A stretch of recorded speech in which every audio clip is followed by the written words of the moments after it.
Tout le monde. Nous sommes dans une période très difficile, période exceptionnelle, midi exceptionnel. Donc, depuis un bon moment, tous les fidèles, nous n'avons pas l'église. La preuve, c'est que Rambo, on n'a pas célébré. La Pâques également, nous sommes restés dans nos différents districts, dans nos différentes zones. Et puis, Dieu faire face que la Pentecôte, nous puissions nous retrouver. Pendant ce temps, je savais que le diable, il est rusé, il est malin, non? Il ne faudrait pas se laisser emporter par un découragement. Pas surtout.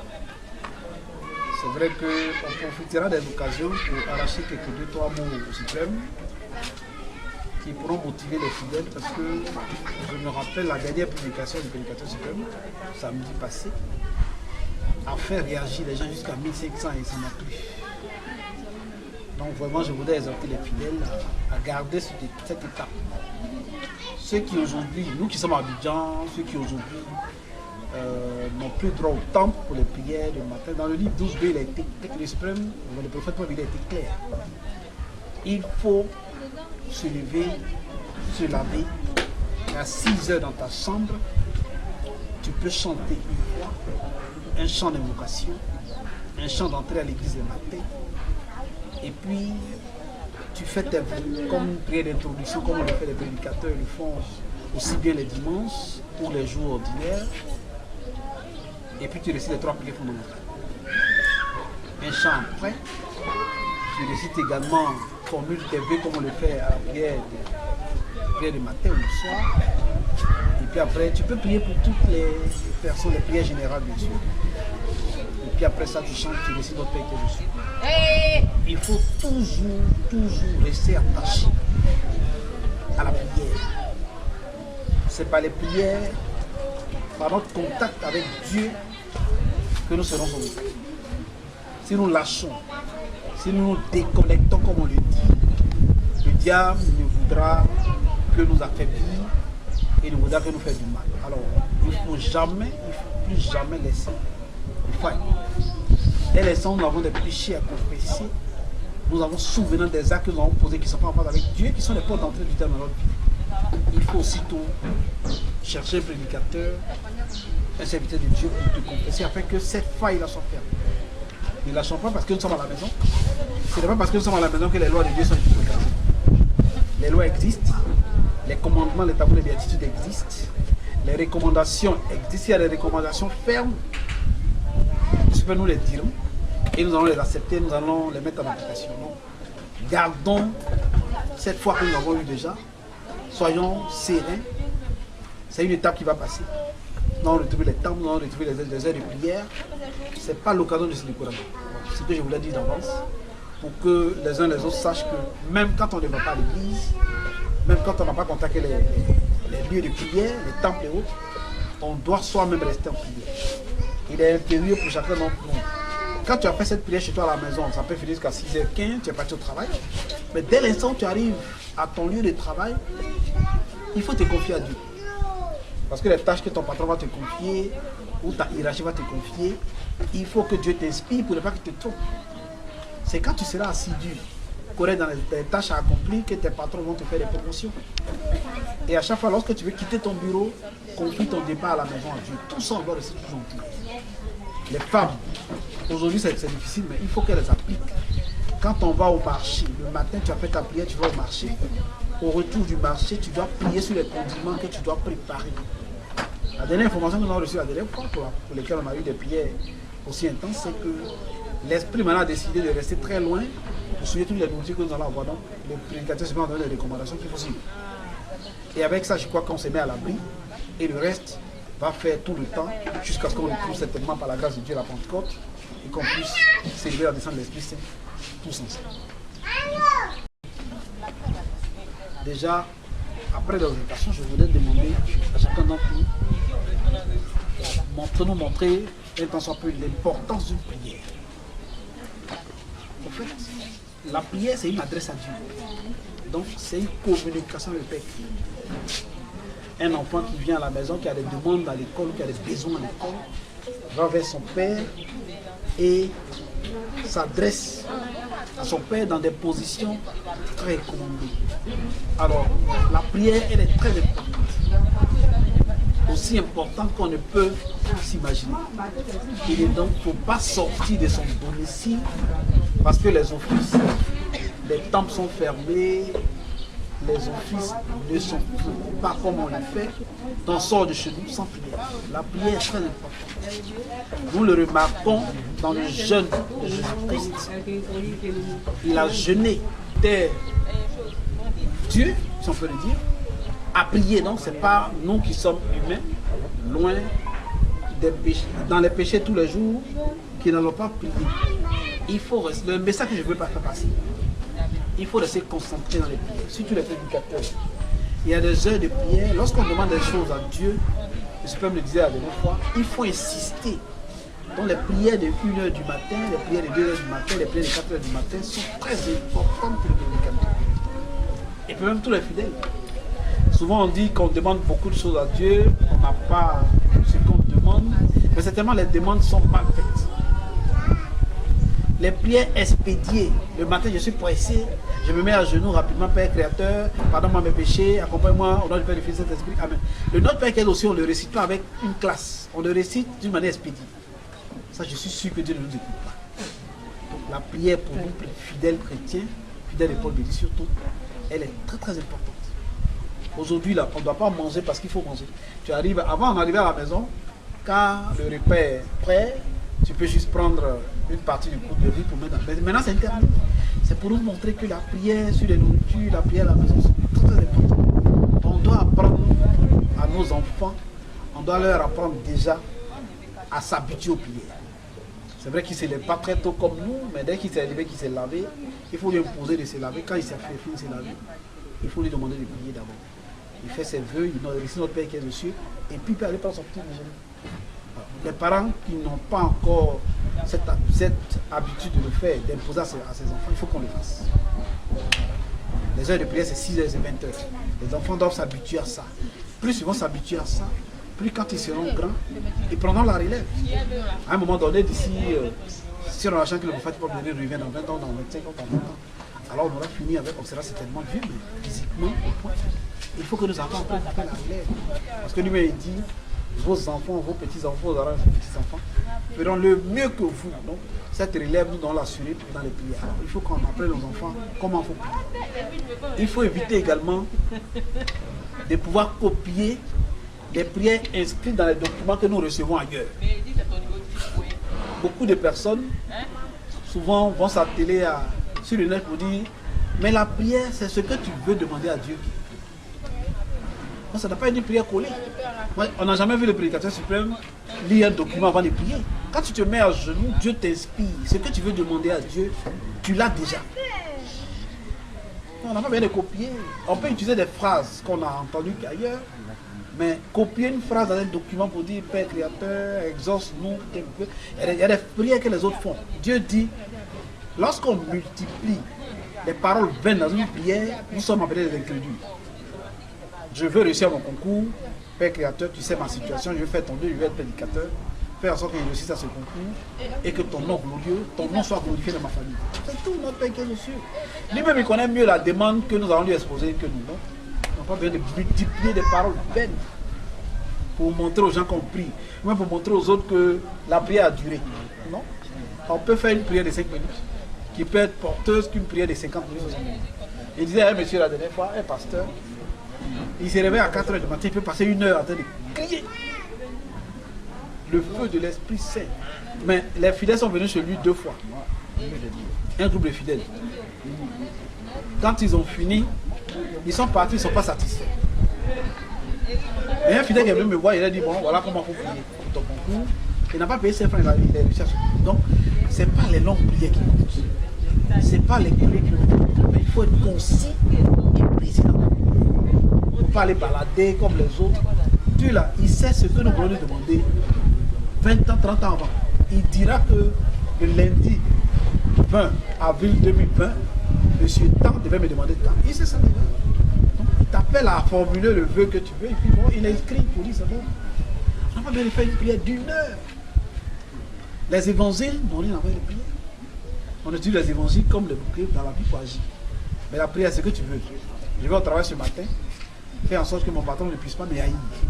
Parce que l'esprit malin peut, de sa main lointaine, gâter le cœur de ton patron. Dès que tu arrives, bon, c'est des histoires.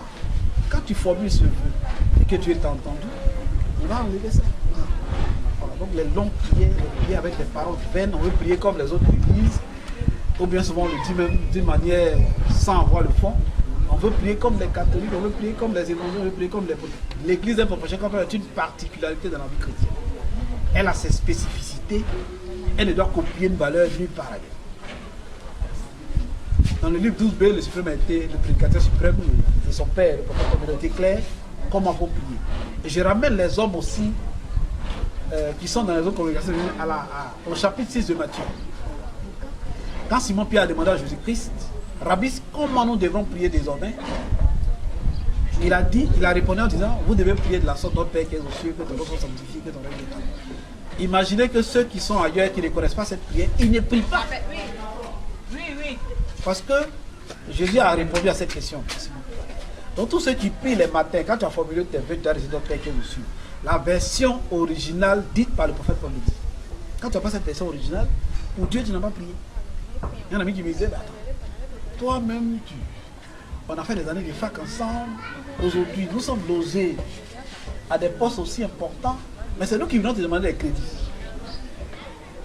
C'est un paradoxe, je dis c'est un paradoxe, parce que Dieu même a déjà choisi ce moment. Donc, moi, si j'ai 20 000 francs, je peux faire un mois avec 20 000 francs. Contrairement à toi qui est dans les péchés qui fera 500, 600 000 francs pour le mois. Donc, ce n'est pas les longues prières qui comptent. Il faut qu'on soit concis. On va faire nos occupations. Ne n'oublions pas, élèves, étudiants, quand vous êtes dans les salles de classe, dans les salles d'été, dans les amphithéâtres, dès que vous arrivez, voilà. Il faut qu'on prie d'abord. C'est absolu. J'arrive au bureau, il faut que je prie d'abord pour que Dieu lui-même me conduise dans la journée. Voilà donc ce que je voulais dire pour montrer aux uns aux autres que la prière, elle est très importante. Il faut rester constamment en prière. Si à 1 h du matin, tu ne dors pas, fidèle prédicateur, tu regardes un film à 1 h du matin, mais lave ta tête, lave tes pieds, lave tes mains, porte ta soutane blanche, si c'est le jour de la soutane blanche, et puis mets-toi à genoux, formule tes vœux pour tes enfants, pour l'église même, pourquoi pas, pour tes parents, pour tous ceux qui sont pas égarés. Il faut insister avec Dieu pour qu'il te donne la solution. La prière pour un chrétien, c'est l'âme que Dieu donne. La prière commence, le jeûne termine, qui est une autre forme de prière. Je voudrais donc insister dessus. Prions sans cesse. Quand on va les jeudis soirs pour la veillée qu'on passe, qu'est-ce qu'on chante? On dit Pierre, Jacques, Jean, les dons. Réveillez-vous et priez. Donc la prière est très importante. Pourquoi Jésus aurait fait cette nuit-là avec ses apôtres si la prière n'était pas importante? Une prière est très importante. Il y a beaucoup qui se lèvent le matin et ne prient pas. C'est pas normal. Ils se sont réveillés. Même quand tu te réveilles le matin, tu descends de ton lit. Mais la première des choses, comme le dit le prédicateur, c'est toujours, il faut dire merci à Dieu. Parce qu'ils sont nombreux qui sont restés sur leur lit. Ils sont nombreux qui ont été transportés la nuit à l'hôpital. Alors Dieu fait grâce à ces gens des soupes de nuit.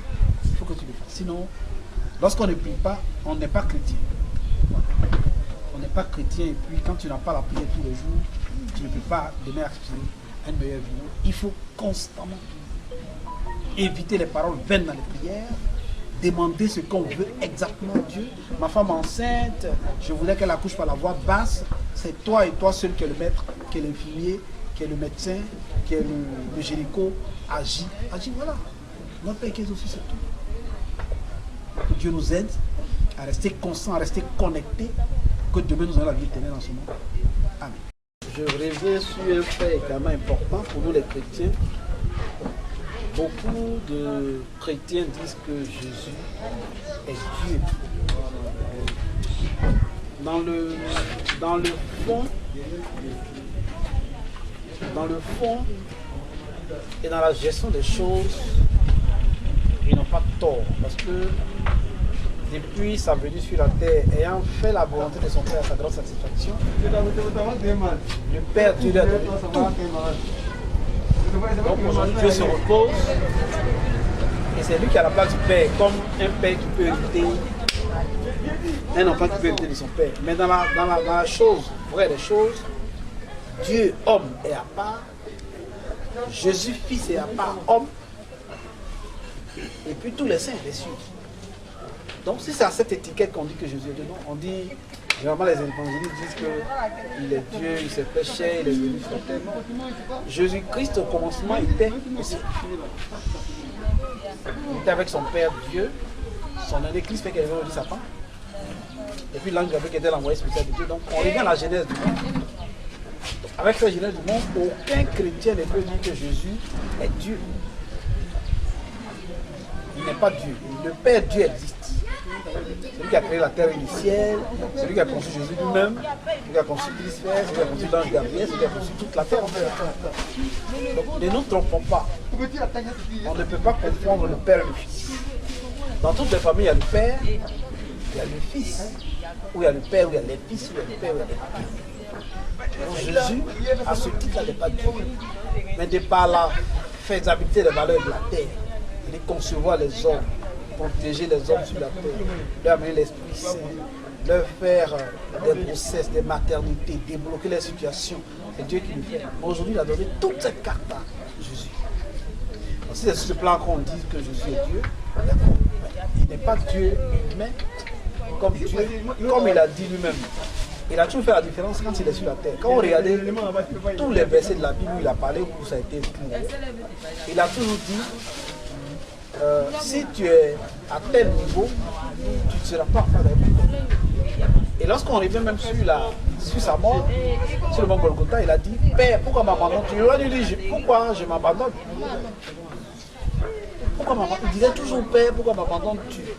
Père, fais en sorte que l'âme de Lazare qui est avec toi descende 5 ans dans son corps et que Lazare ressuscite tout des morts. Lazare est revenu, non? Il sait que le Père, Dieu existe. Donc tous ces versets sont dans la Bible pour nous éclaircir en disant que le Dieu Tout-Puissant, Père, est à part et Jésus le Fils est à part.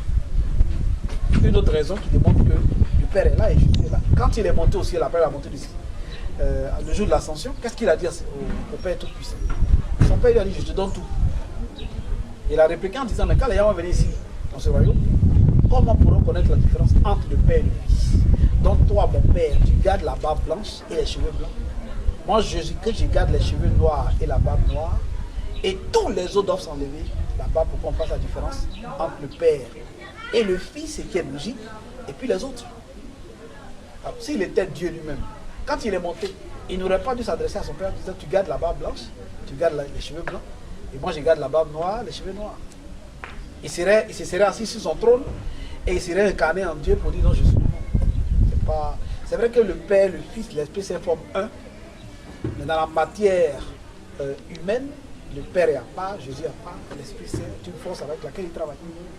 Donc, tous les chrétiens qui se disent que Jésus est chair et Jésus est Dieu, il s'est fait chair pour venir sur la terre, dans la conception, ce n'est pas vrai.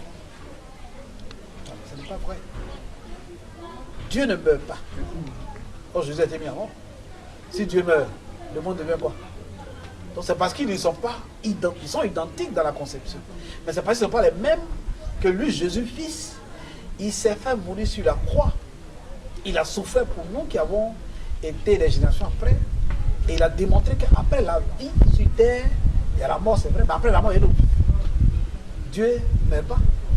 Donc Jésus n'est pas Dieu. Dans la Bible, quand on parcourt beaucoup de versets, vous vous rendez compte qu'il s'est toujours adressé à son Père qu'il a laissé dans les cieux. Alors, Jésus ne pouvait pas parler dans le vide. Jésus, c'est la vérité. Jésus, c'est la vie. Jésus, c'est l'existence qu'on peut espérer. Donc, lui ne peut pas parler dans le vide en disant que mon père, alors que ça fait. Quand il devait traverser la tempête en mer, qu'est-ce qu'il a dit? Quand les gens se lamentaient pour dire Rabbi, nous allons mourir, Rabbi, nous allons mourir, il a dit quand il s'est levé. Il a levé la main droite, la main gauche. La main pour dire obéis à ton créateur. Obéis à ton créateur, mon père, c'est ce qu'il a dit. Non, il n'a pas dit obéis à ton créateur Jésus. Même si lui pourrait crier tout ça à l'image de son père, mais pour le respect de son père, pour sa soumission à son père, il a levé la main pour dire obéis à ton créateur, mon père Dieu. Donc, on doit faire la part des choses. Jésus aujourd'hui, après sa montée au ciel, le Dieu Tout-Puissant, son Père créateur, le Père créateur, lui a donné toute la carte. C'est lui qui gère le monde aujourd'hui. Hein. Dieu se repose. Dieu se repose. À l'image de tous ceux qui ont fait des enfants aujourd'hui, quand tu as une entreprise, que ton enfant là à l'école est devenu un grand, à un moment donné, si l'enfant est honnête et tu sais qu'il a toutes les capacités, tu lui cèdes la gestion de ton entreprise. C'est ce que Dieu a fait pour lui. Donc, le Père Dieu existe à part et Dieu Tout-Puissant existe à part. Voilà ce que je voulais dire.